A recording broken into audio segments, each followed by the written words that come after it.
You must have thought we had fallen off the face of the earth, but in reality, life sometimes gets away from you. So we're finally getting back on track. We do want to put out a video every week, and so we're going to try real hard for that. In the meantime, forgive us for this momentary lapse. Our family has been busy. Our youngest son and his family are moving north, and so that's caused a lot of readjustments of our schedules, us helping them catching up with us, and so here we are finally getting the next video out, which is a Beehive Day. We have been making and plotting our travels, and so we will be on the road soon, and we are looking forward to that. G is all straightened away, I am all straightened away, and we are looking forward to getting that camper out. In the meantime, I have been prepping like crazy and catching up on some things, not a whole lot. And someone asked about doing a more extensive view of the Beehive and talking about how I have it set up. Well, let me tell you, it's crazy in here. It's an absolute mess. But, you know, that's reality. I mean, I'm not the kind of person that is gonna wash my hair before I go to the hairdresser. Well, I do floss my teeth before I go to the dentist. I do that. But you know what I mean. This is the way I live in the Beehive, in total chaos and craziness. And so I'm not gonna make it all neat and pretty for you to make me look perfect. Anyhow, I wanted to show you the tutorial today. Once I get to that point, the tutorial today will be again on facing a quilt. And I know I've done that before, but if you're like me, I need reinforcement. I want to, see maybe the updated steps to something, or just to get back on the road. So I did pick up a couple quilts. There's no way this time of year with Quilt Show looming, I have deadlines galore for this week. So I had my friend Sandy Lakowski. She quilted a couple quilts for me for Quilt Show, and so one of them I am going to face, which is called facing instead of binding. It is, quilts kind of lend themselves to facing or binding, and I think this quilt will be served better by having it faced rather than bound. So that quilt is a really special quilt. I was originally going to quilt it myself, and I kind of freaked out. I thought, I'm a student, a pattern follower. I don't really have that brain like G or my older son, who could play music by ear, or they think of something and my older son can just draw it. I don't have that kind of brain, but I do. I'm kind of smart, and I have my spot in the world, but that's not it. So there's some things that I'm just stymied by, and this quilt here is was so special. Valerie Wells, who is the owner of the Stitching Post and a designer, one of her loves is to print her own fabric. She inks her own fabric. And I fell in love with this piece. And this is all hand inked. So it's a one of a kind.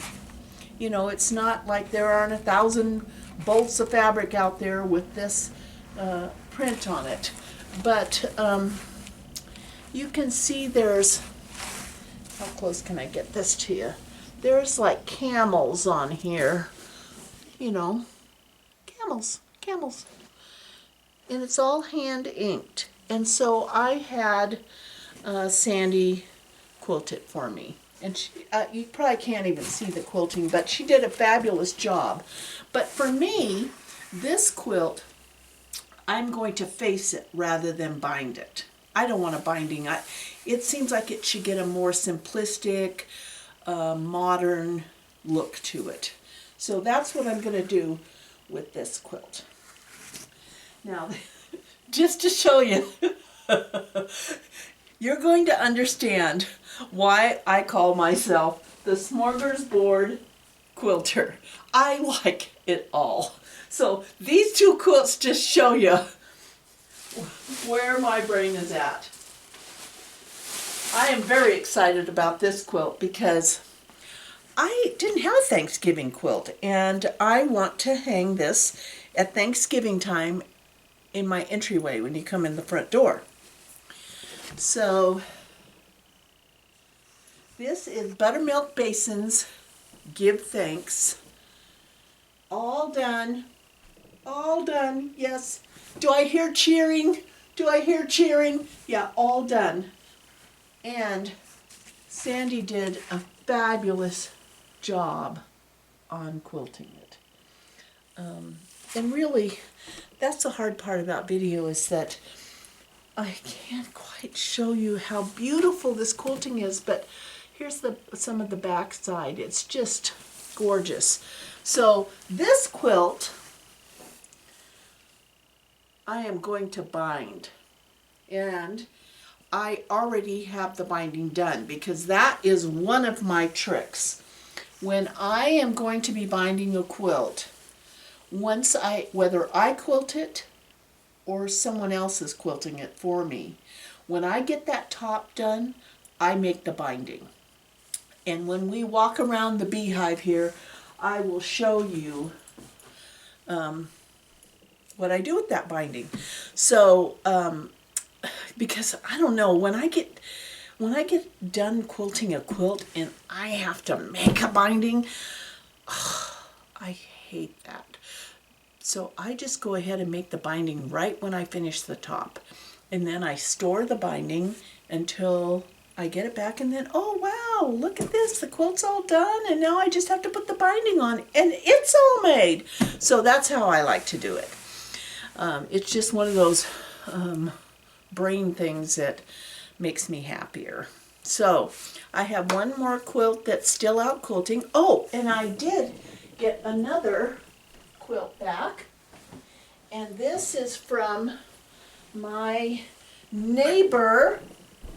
Here I am walking around the room, sorry, ducking in and out, but my neighbor Hal, who lives just kind of around the corner from me, he is most famous not just for his quilting and his lovely wife, who's a book club member in my book club here in Sisters, but he's Santa. You think Santa's kind of hanging out in Hawaii or something? No. Santa actually lives in Sisters, Oregon. And he's a long-arm quilter. I can't tell you how exciting that is. So, if you come to Sisters, you will have to make an effort to meet Santa in the off-season. But he quilted this one for me. This is a quilt top that I finished at retreat last year, and it's a Halloween quilt. And I made it out of my stash. So I feel quite proud of that. And he did a great job. I asked him to just do a spider web. I don't know if you can see that spider web, but there's spider webs all over it. And so I have that one to bind also. So let's see what else. Oh, okay. So this is, I'm still quilting this one. I'm doing this one myself. And on my Sweet 16, my HQ 16. And this was the Sylvia Pippin Block of the Month in Sinotyping. Was this a Block of the Month or just a kit? Can't remember. Anyway, Sylvia Pippin Designs out of LaConner, Washington. She cyanotypes the blocks that give it this like photographic look, and then I sashiko stitched all around in those blocks. And so this was a combination of some hand applique, because I hand appliqued the some of the sashiko circles onto here, piecing. Turned out great, but I'm still quilting that one. So there we go. So now I will walk you around my beehive a bit so that you can, don't judge me. I'm telling you, don't judge me. Oh, before we get started with that though, I have to tell you, I got the sweetest surprise all the way from Australia. Anne Marie. I love the stamps. I mean, the Australian stamps are just beautiful. Thank you so much, Anne Marie. I can't tell you. This is definitely going on the road with us. I can't hardly, I know I'm keeping you in suspense. She crocheted one of those little doilies that sits on the spindle of my featherweight, goes on there. Remember last year I got the Dresden plate, the red Dresden plate? Well, this is crocheted, and I am definitely taking that on retreat and on the road. Spool pin doily, oh, and it's so sweet. And a small gift from my hook for your featherweight as a thank you for taking us along on your journey. I am just so grateful. Thank you, Anne Marie. Thank you. And then I got another block of the month arrived. I got to get going back on this. And this is Sylvia Pippin's one. Oh gosh, this is going to be fun. This is the Sashiko and California Poppy. Is that not gorgeous? Ooh, sounds like G's home. And then, what have I got? I got something to share with you. I had to, oh gosh, I'm ripping this apart. Just, sorry. I saw this. Someone sent me a note on Facebook, and I could not order these from Traditional Primitives from Missy. Look at this. Can you see that? Can you see it? It's a sheepy scissors. Shaped like sheep. Oh my gosh.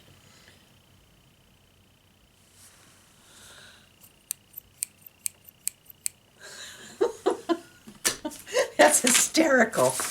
That's hysterical. Now I just need scissors shaped like a bee, and I would be so happy.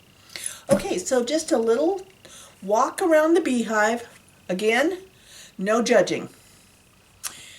And then next we'll do the tutorial on facing a quilt, okay? So when I come up the stairs into my beehive, I like to have pretty things around me, just for inspiration. This is one of my favorite wall hangings, Pat Sloan pattern that I converted to wool and enlarged. And then I have this old cabinet that has some beautiful quilts by friends that were gifted to me. And I have a collection of the whiteware that I love. And then just a little collection of fun little things. And my cross stitch. And then this is an embroidery I picked up when we were on our Central American tour. More cross stitch. And a gift from a fellow beehive lover. This was actually my mother's stove that actually when G and I were first married, we used this. So 2 generations have cooked and baked in this stove. And then I have all the fun things. I'm quite a collector. This was a painting that I bought in France when I went to a quilt show there. Just beautiful, beautiful, beautiful. And so then here is the craziness of the beehive. I have a beautiful bank of windows with all kinds of kitschy stuff.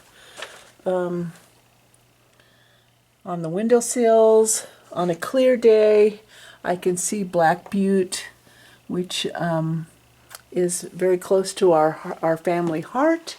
And I have the mountains outside of the Sisters in the Cascade and Mount Washington from up here.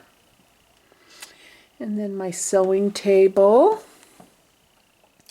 all my fun special things.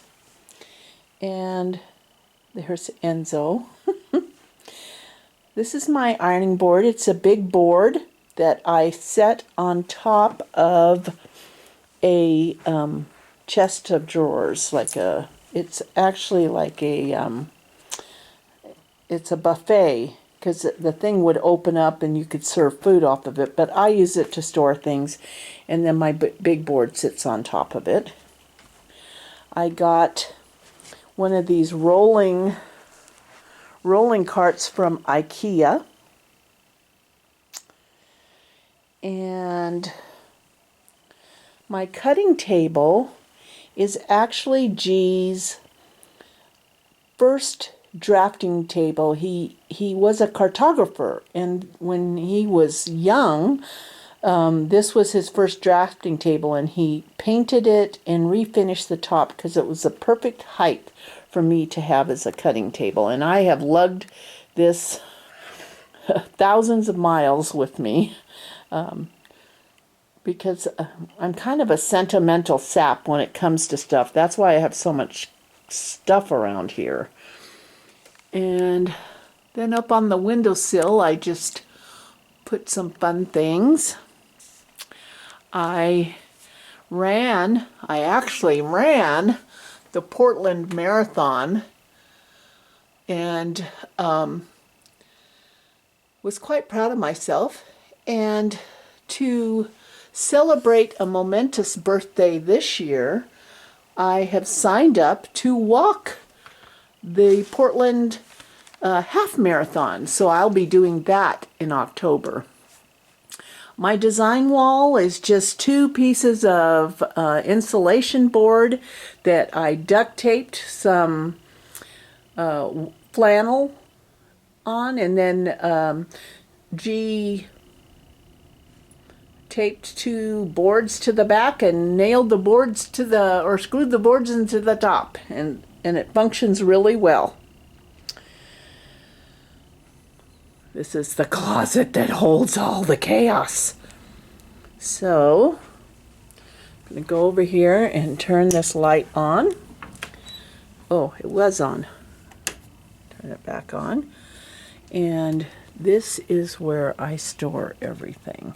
My fabric, my wool, my project boxes, and I basically, if I have an ongoing project, I label the project that's in there, and then when I'm done, I peel the label off and put a new project in there. Or for some things, these always hold cross stitch, or always hold my apron material, or my pillowcase, or my salvages. So this is how I contain the madness.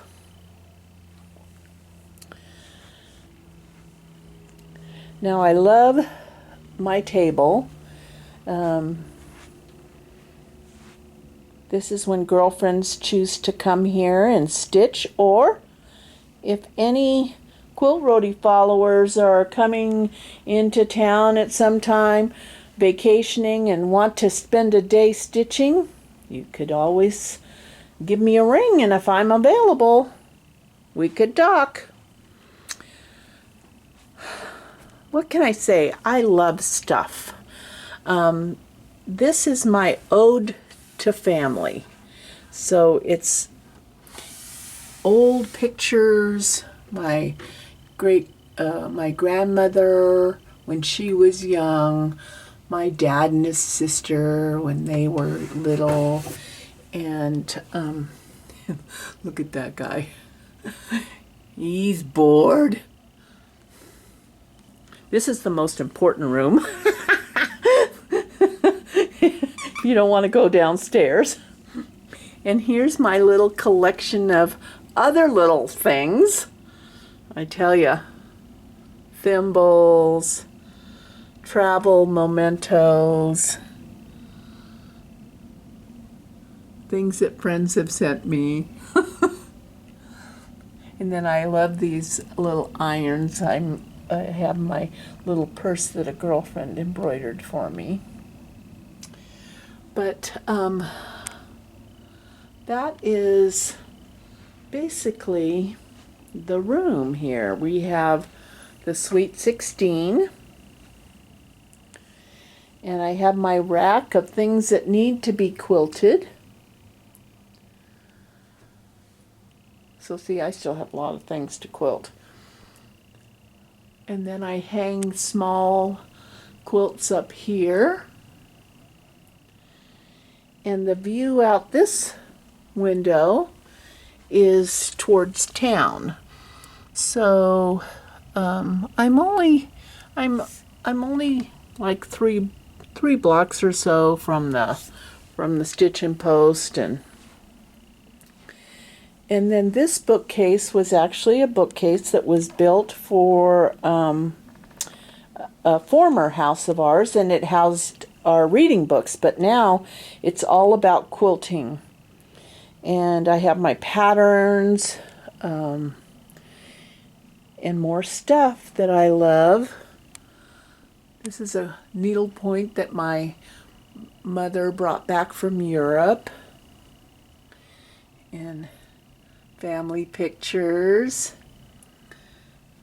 a little red featherweight, and a thread box that actually, this is where I store my bindings that I make. So this is for fresh trees. This one is for the give thanks. So, you know, I'm ready for that last step. And then I love this little wire hanger that looks like it was like for a bed frame or something they made smaller, and I hang family pictures on there. And Enzo, say hi. Can you sit? Yes, you're a pretty boy, huh? How about, oh, you're gonna give me a shake, huh? Yeah, what a pretty boy you are, huh? Are you ready for some fun today? So there it is. The chaos of the beehive in all its glories. There's just piles of projects all around. And I'm just going to move around the room.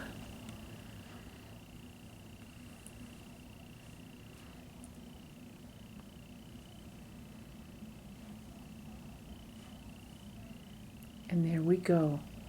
Thank you for visiting me. Now, depending on how long this video is, we might be doing the facing tutorial on the next video, but I will let G decide that. You guys take care, and thanks for coming over.